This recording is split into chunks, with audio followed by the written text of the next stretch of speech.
What's going on, guys, and welcome back. Hope you're having a good one. Zoo is back and better than ever with what is easily my best build of the archetype yet. Today's deck, Evil Zoo, abuses the most powerful one-cost cards in Marvel Snap and is an absolute blast to play.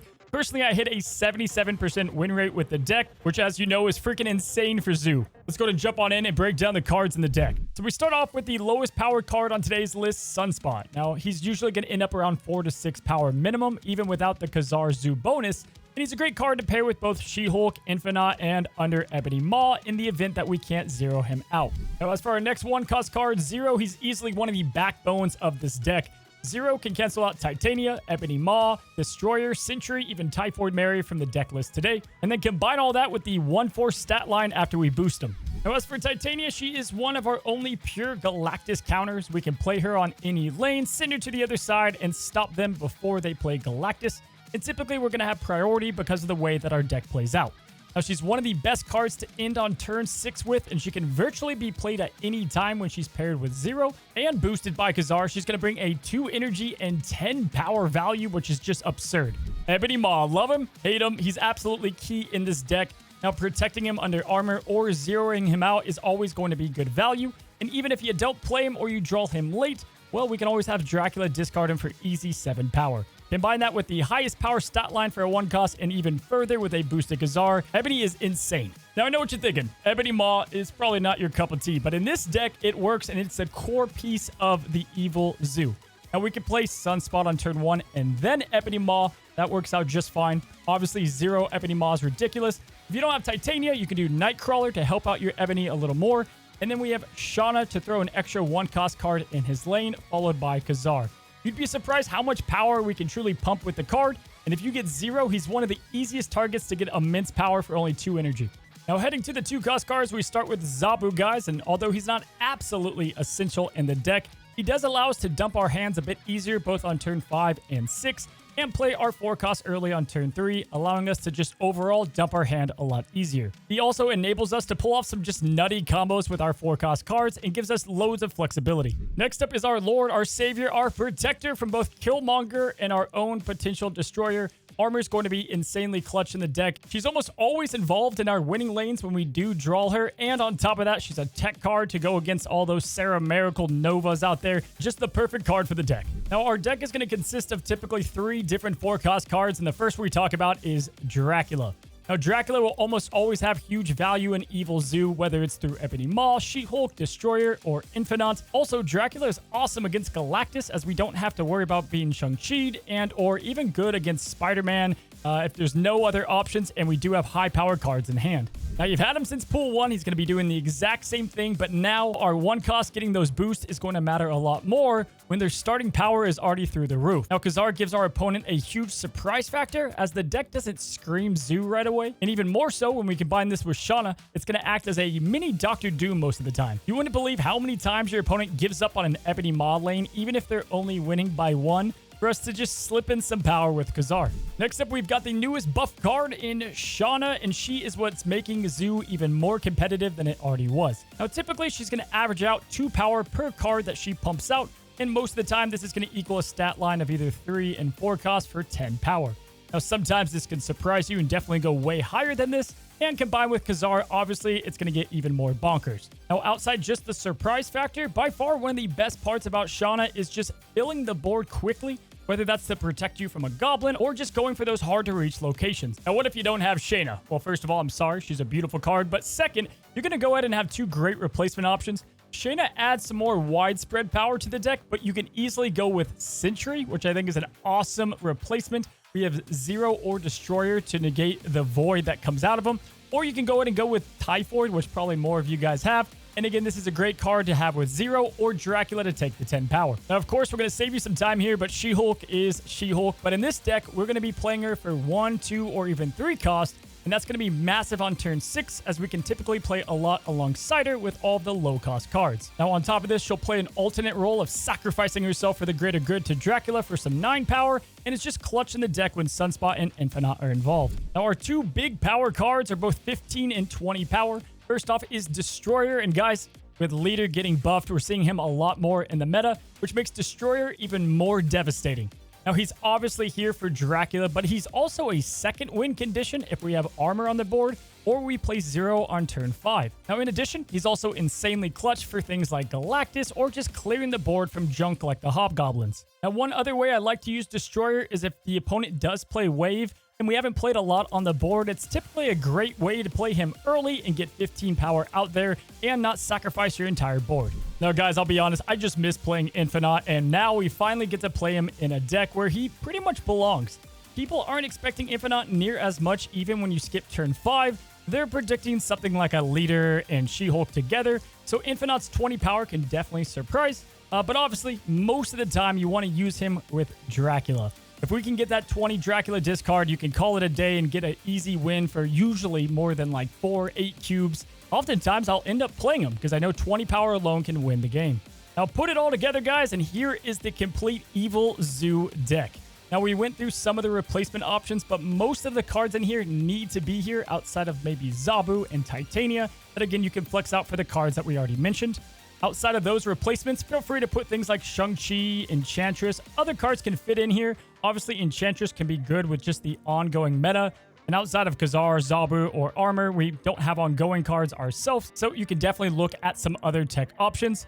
Alongside that, Cosmo obviously would work in this deck because of something like Destroyer. Even though we already have multiple ways to play him out, you can put the good dog in if you feel up to it. All right, guys, let's jump into the turn by turn. And with this being a Zoo deck, we obviously have a lot of options starting on turn 1.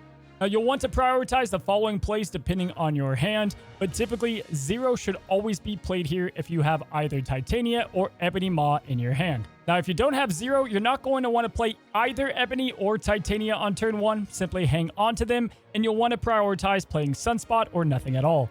Now, heading into turn 2, you'll follow up your 0 you just played with either Ebony Maw or Titania.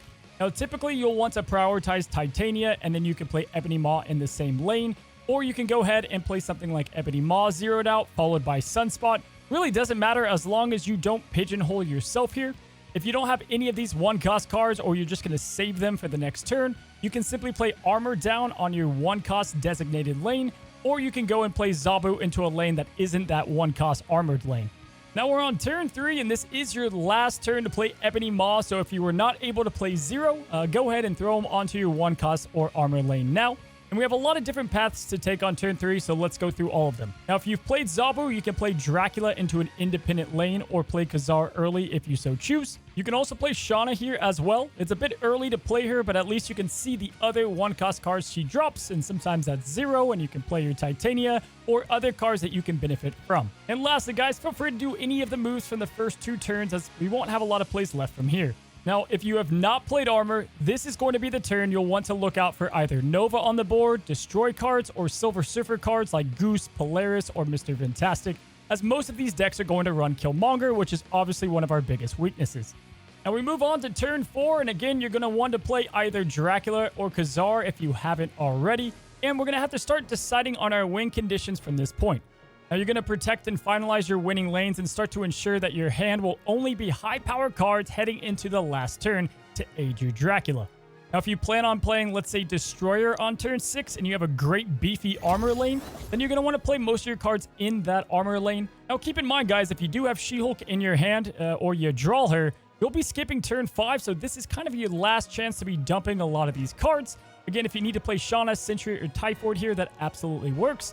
If you're going to do Destroyer, let's say, then Sentry is a safe play. Or if you played 0 to end off the last turn, or you can even do 0 with one of these cards if you have Zabu on the board. All right, guys, so turn 5 is relatively easy. Obviously, we're going to be skipping this turn for She-Hulk and or to give way for our Infinaut. However, if you plan on playing, let's say, Destroyer by himself in a lane on turn 6, you're going to go ahead and play and fill out that armor lane. If you plan on the Dracula to absorb Destroyer or one of your bigger cards, you can go ahead and start filling out multiple lanes playing Dracula by himself, or simply just flood the board with what you have left in your hand, obviously prioritizing the lower power cards. Now, some last notes here, guys. You're going to want to always snap at least on this turn, if not before, if you anticipate winning. And on top of this, if you do have a card like Sentry or Typhoid or even Destroyer, go ahead and end the turn with 0 here, right? Even if it means giving your She-Hulk 1 extra energy on turn 6, it's always going to be worth it because you're going to have a free 0 play. Obviously, unless it's Destroyer, then you're going to have to think things out as you won't be able to play him and She-Hulk. Now, turn 6 is the final and obviously most important turn, guys. And if Dracula is in your hand, we're obviously going to try to play him out now and use our other energy to empty out the low power cards. Now, if Dracula is in your hand, guys, obviously go ahead and play him out now. If you have some high power cards, empty out the other low cost cards along with Dracula. Now, if Dracula is already on the board, well, you go ahead and follow one of these main win conditions. You can play Destroyer if you played 0 last turn and or if you have a winning armor lane. You can also play any of the cards that 0 can affect and help you get a boost alongside She-Hulk if you skip turn 5. You can simply just play Infinaut in one of the other lanes if that's what you need to win it.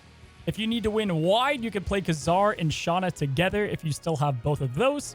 Or simply flood the board with all the 1-cost cards that you have, always ending with Titania if you don't have priority, right? Guys, if you end with Titania on turn 6 and you don't have priority, she's not going to go to the other side, and this is pretty easy to mess up if you don't play with her a lot. Simply put, guys, there's multiple ways to win. You don't always have to give your Infinaut to Dracula, or you always have to give your Destroyer, and sometimes you don't even always have to play a 1 or 2 cost She-Hulk if it means giving her to Dracula is the better play.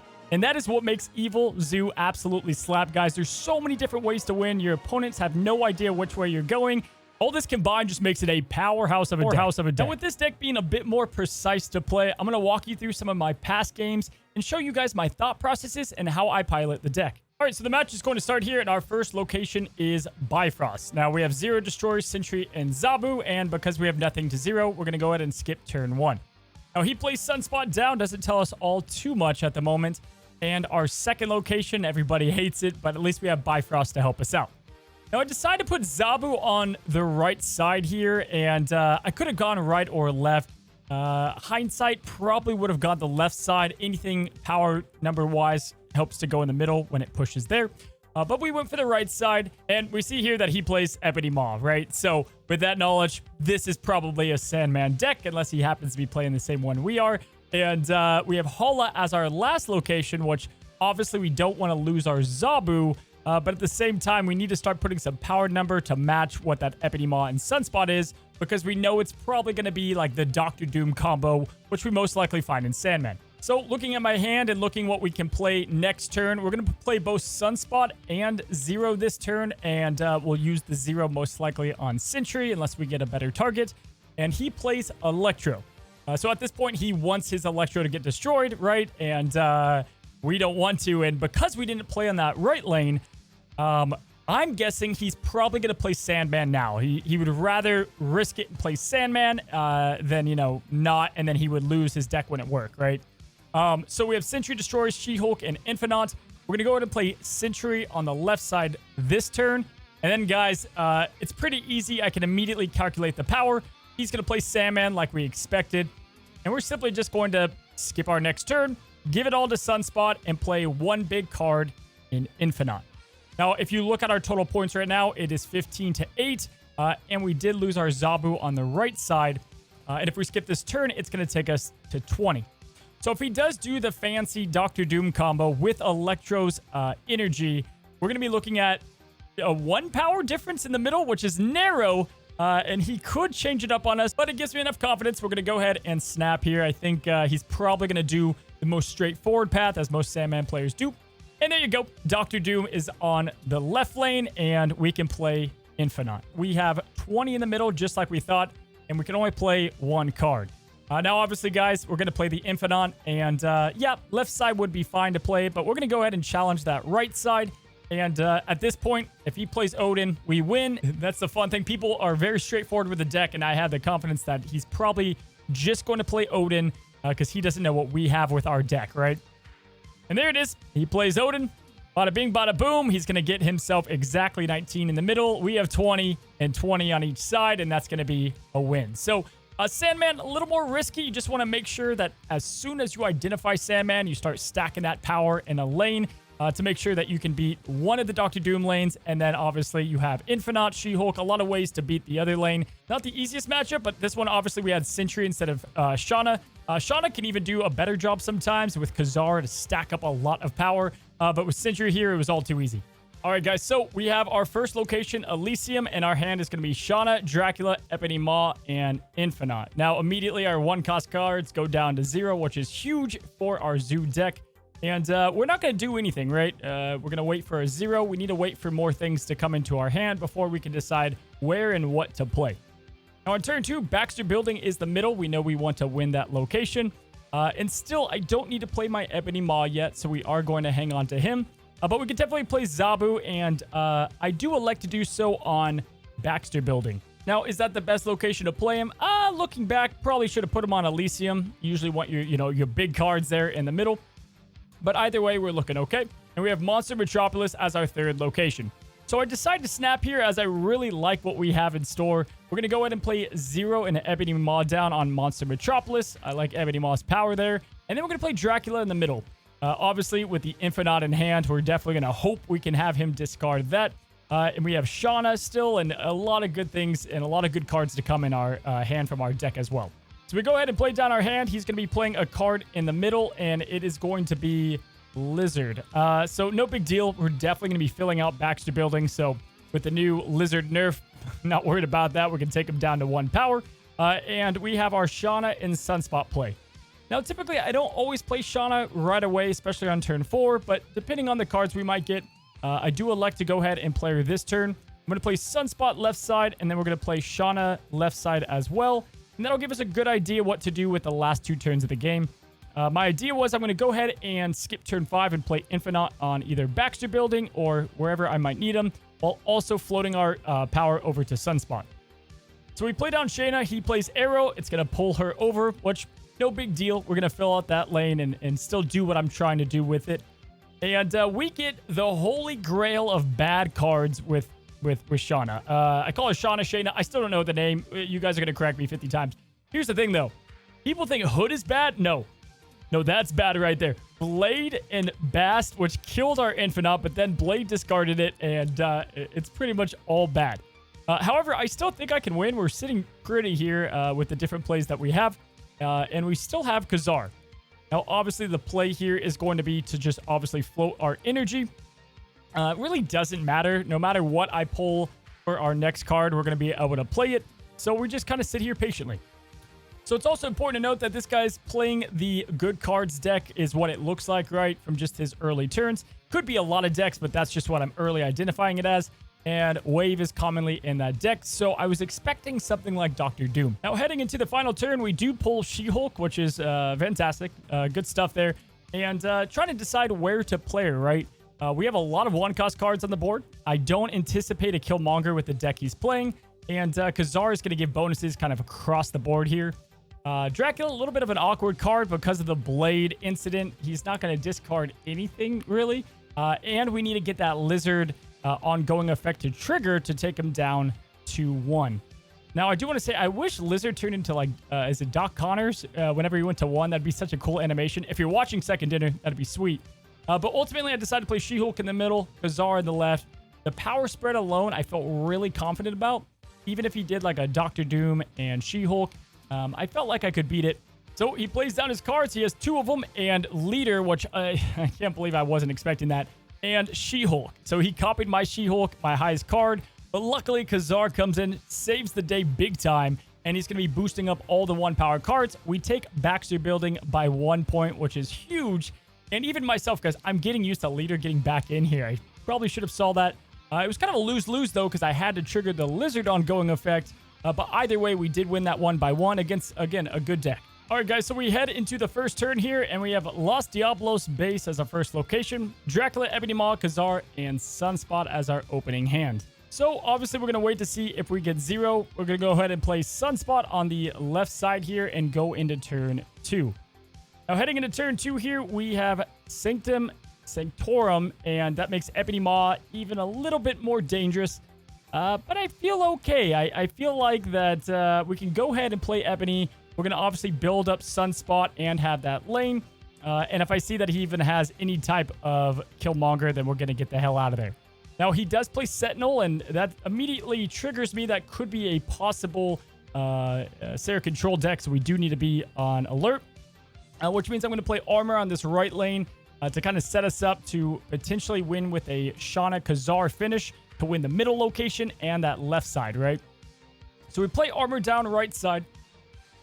And he's going to play Cosmo, which is kind of a a great card for us, but also not because of being able to play Shanna. But Los Diablos does destroy that middle location, and that's going to allow us to kind of adjust our game plan. Now, I decided to play Dracula here in the middle location, and ending our turn, he is going to be playing Moon Girl. And at this point, we could say it's probably a Devil Dino deck with Moon Girl, Cosmo, and Sentinel. Hell, it's probably Rocks and Hawks, right? So we played down our Ka-Zar, guys, and he is going to be playing a Devil Dinosaur and a Devil that's protected by Cosmo at that. So we head into turn 6, and with this being Rocks and Hawks, I anticipate this to be a Mystique play, plus one other card, maybe Coulson, right? And so with the way that we have our Shanna, we want maximum value, and we're going to get that Doctor Doom effect. So we're going to play Shanna, Zero, and Titania, leaving one space in all the locations. I feel pretty good he's not going to kill Monger here, although I don't think it's going to matter all that much. And then obviously we leave our Destroyer in hand to have Dracula discard it.